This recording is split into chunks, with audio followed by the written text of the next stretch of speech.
ఆంధ్రప్రదేశ్లో టెట్ డిఎస్సికి ప్రిపేర్ అవుతున్న ప్రతి ఒక్కరికి కూడా మన ఛానల్ తరపున నమస్కారాలు. అయితే ఫస్ట్ టైం మన ఛానల్ చూస్తున్నట్లయితే సబ్స్క్రైబ్ చేసుకోండి. అయితే ఈరోజు మనకి టెట్ పరీక్ష ఉదయం సెషన్ ఫిబ్రవరి 27వ తారీఖున మనకి పేపర్ ఎలా ఉంది, సో ఏ ప్రశ్నలు అడిగారు అనేది మీకు క్లియర్ అండ్ కట్గా మీకు ఒక పీడిఎఫ్ అయితే తయారు చేసి ఎంతో కష్టంతో మీకు ఇవి డీటెయిల్స్ అనేవి అందించడం జరుగుతూ ఉంది. సో కావున ప్రతి ఒక్కరు కూడా మన ఛానల్ ఇంకా సబ్స్క్రైబ్ చేసుకోకపోతే సబ్స్క్రైబ్ చేసుకోండి. అదేవిధంగా గూగుల్లోకి వెళ్ళి మీకు స్క్రీన్ మీద కనబడుతూ ఉంది కదా rkcompetitiveadda.blogspot.com అని సెర్చ్ చేస్తే మీరు అక్కడ నుంచి ఒక పీడిఎఫ్ అనేది డౌన్లోడ్ చేసుకోవచ్చు. ఓకేనా?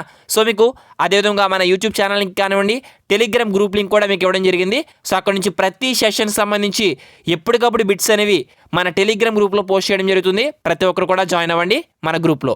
అయితే ఆంధ్రప్రదేశ్ టెట్ 2024కు సంబంధించి ఎస్జిటి పేపర్ 1A ఫిబ్రవరి 27 ఉదయం 9:30 నుంచి మధ్యాహ్నం 12 గంటల వరకు చేసిన మొదటి సెషన్లో అడిగిన ప్రశ్నలు, వాటి యొక్క కొన్ని సమాధానాలు అనేవి మనం ఈ యొక్క వీడియోలో తెలుసుకుందాం. ప్రతి ఒక్కరు కూడా వీడియోని లైక్ చేయండి, ఈ యొక్క వీడియోని మీ మిత్రులకి షేర్ చేయండి. సో సైకాలజీకి సంబంధించి చూసినట్లయితే కనుక ముందుగా అసలు పరీక్ష పేపర్ ఎలా వచ్చింది అని చెక్ చేసినట్లయితే కనుక మనకి ఏదైతే ఈ యొక్క పరీక్ష పేపర్ మార్నింగ్ 40% ఓల్డ్ సిలబస్ అయితే ఉంది.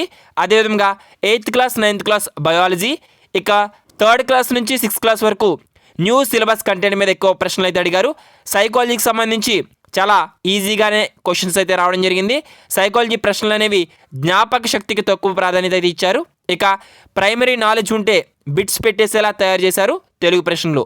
ఇక 9th క్లాస్ 10th క్లాస్ పుస్తకాలకే జోలికే పోయినట్లు ఉంది పేపర్. నాన్ మ్యాథ్స్ వారు అయితే మీకు ఎవరైతే నాన్ మ్యాథ్స్ ఉన్నారో వారందరికీ మ్యాథ్స్ కూడా చాలా ఈజీగా పార్ట్ అయితే ఇచ్చారు. ఇక మనం లేట్ చేయకుండా ప్రశ్నలు అనేవి చూద్దాం. సో సైకాలజీకి సంబంధించి ఆన్ మెమరీ గ్రంథ రచయిత ఎవరు అని అడిగారు, ఎబ్బింగ్ హౌస్. ఇక డాట్లో అంశాలు ఎన్ని? 8. సో ఎల్ఏడి విస్తరణ అడిగారు, లాంగ్వేజ్ యాక్చువల్ డివైస్. ఇక్కడ మనకి స్పెల్లింగ్ మిస్టేక్ అయితే పడింది, మీరు సరి చేసుకోండి. ఎల్ఏడి విస్తరణ కూడా అడిగారు.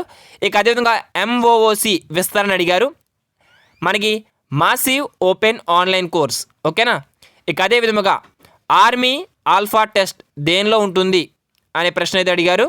ఇక అదే విధముగా క్లినికల్ పద్ధతి అని దేని అంటారు? చాలా కొంతమంది మరో పేరు అని అడిగారు అంటున్నారు. సో ఇందులో మనకి క్వశ్చన్ అయితే క్లారిటీగా చెప్పలేదు. సో క్లినికల్ పద్ధతికి మరో పేరు ఏంటంటే కేస్ స్టడీ, అంటే వ్యక్తి అధ్యయన పద్ధతి. ఇక గెస్టాల్ట్ వాదులు కానివారని ఇచ్చి కింద మనకి 4 పేర్లు అయితే ఇవ్వడం జరిగింది. అందులో కానివారు ఎవరో మనం సెలెక్ట్ చేయాలి. ఇక ఎరిక్సన్ దశలు ఎన్ని అని అడగడం జరిగింది, 8. ద్వికారక సిద్ధాంతం ప్రతిపాదించింది ఎవరు అనే ప్రశ్న అయితే అడిగారు. ఇక అదేవిధంగా ఆర్టీఈ ప్రకారం ఎలిమెంటరీ విద్యా వయస్సు ఎంత? 16. ఇక నెక్స్ట్ క్వశ్చన్, హిందీ నేర్చుకున్న వ్యక్తి సంస్కృతం నేర్చుకోవడంలో బదలాయింపు సంబంధించి ప్రశ్న అయితే అడిగారు. ఇక అదేవిధంగా సంఘర్షణ, ప్రజ్ఞా పరీక్షలు, కిండర్ గార్డెన్ మీద సైకాలజీలో ప్రశ్నలు అయితే అడిగారు. ఇక పావ్లవ్ సిద్ధాంతంకి సంబంధించి, ఇక అదేవిధంగా జగనన్న విద్యా దీవెనకు సంబంధించి, ఇక అమ్మఒడి అర్హతకు శాతం మనకి హాజరుకి ఎంత ఉండాలి అనేది కూడా అడిగారు, 75%. ఈ విధంగా సైకాలజీకి సంబంధించి ప్రశ్నలు అయితే చాలా ఈజీగానే అడిగారు.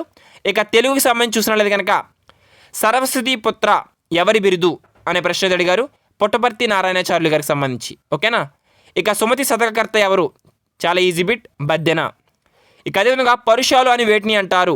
కచట తపలు.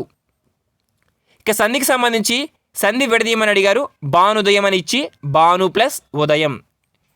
ఇక అదేవిధముగా అశోకుడు తన శాసనంలో వాడిన లిపి ఏమిటి అనే ప్రశ్న అయితే అడిగారు.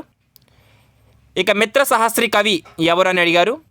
అర్థాలకు సంబంధించి ధర అనే పదం ఇచ్చి దాని యొక్క అర్థం రాయమన్నారు. దీనికి సంబంధించి ఆన్సర్స్ అనేవి మీకు పీడిఎఫ్లో అప్డేట్ చేయడం జరుగుతుంది, మన వెబ్సైట్లో పీడిఎఫ్ అయితే ఉంటుంది. సో ఇక అదేవిధముగా మనం చెక్ చేసినట్లయితే కనుక ఏదైతే ఇక అలంకారాలకు సంబంధించి అతిశయోక్తి పదం ఇచ్చి దాని యొక్క అలంకారం రాయమన్నారు. కాలాలకు సంబంధించి కాలం అనే పదం ఇచ్చి దాని యొక్క వర్తమాన కాలం గుర్తించమన్నారు. ఇక విరామ చిహ్నాలు, ఇక్కడ కాలాలకు సంబంధించి వర్తమాన కాలానికి సంబంధించి ప్రశ్నలు అయితే అడిగారు, కాలాలకు సంబంధించి. ఓకేనా?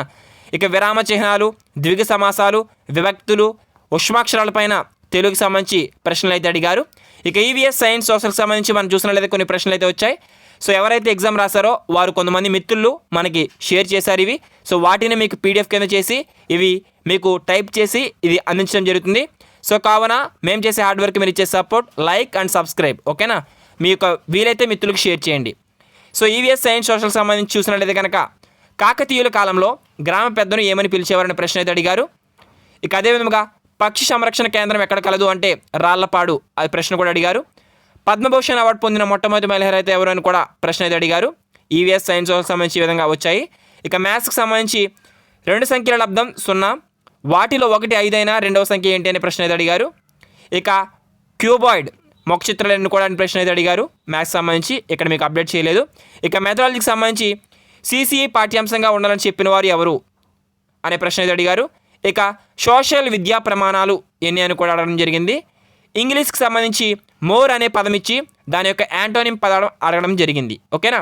సో ఈ విధంగా మనకి ఈరోజు మార్నింగ్ సెషన్ జరిగిన ప్రశ్నలు అయితే ఈ విధంగా అడిగారు. సో పేపర్ అయితే చాలా ఈజీగా ఉంది. సో ఎందుకంటే ఎవరైతే మొదటిసారి టెట్ అయితే రాస్తున్నారో వారందరూ కూడా క్వాలిఫై అయిపోవచ్చు. సో మీకు ప్రతి సబ్జెక్ట్కి సంబంధించి మీకు ఈ యొక్క ఆన్లైన్ టెస్ట్స్ అనేవి అదేవిధంగా మీకు మన వెబ్సైట్లో అయితే అవైలబుల్గా ఉన్నాయి. గూగుల్లోకి వెళ్ళి rkcompetitiveadda.blogspot.com అని సెర్చ్ చేస్తే మీకు మన వెబ్సైట్ అయితే ఓపెన్ అవుతుంది. అక్కడ నుంచి డైరెక్ట్గా ఈ యొక్క పీడిఎఫ్ ఫైల్స్ అనేవి డౌన్లోడ్ చేసుకోవచ్చు, ఓకేనా. సో ఈ విధంగా అప్డేట్స్ అయితే ఉన్నాయి.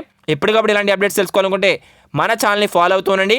So all the best for everyone. ఈ యొక్క వీడియోస్ ఎందుకు చేస్తున్నామంటే నెక్స్ట్ సెషన్లో ఎవరైతే పరీక్షలు అయిపోతున్నారో వారికి ఒక అవగాహన, అంటే ఏ టాపిక్స్ పైన ప్రశ్నలు వస్తున్నాయనేది మీకు తెలుస్తుందని మీకు ఈ యొక్క ఎగ్జామ్కి సంబంధించి వీడియోస్ అయితే చేయడం జరుగుతుంది.